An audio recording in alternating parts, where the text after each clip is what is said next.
આજે આપણે બનાવીશું કાચી કેરીનું ખાટું મીઠું શાક, જેની માટે મેં 2 કેરી મીડિયમ સાઇઝની લીધી છે.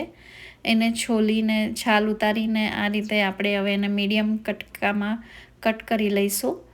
હવે એક પેનમાં 2 ટેબલસ્પૂન જેટલું તેલ લઈને એમાં 1 ટીસ્પૂન રાઈ, 1 ટીસ્પૂન જીરું, 1 ટીસ્પૂન વરિયાળી અને 1/4 ટીસ્પૂન જેટલું હિંગ નાખી અને કેરીને ઉમેરી દઈશું.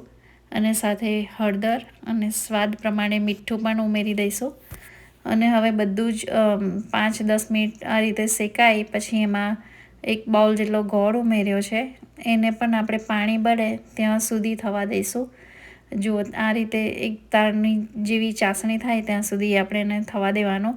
અને હવે એને ટોટલ ઠંડુ થાય પછી જ એમાં લાલ મરચું ઉમેરી અને સર્વિંગ બોલમાં આપણે એને 2 થી 3 મહિના સુધી તમે એને રાખી શકો છો.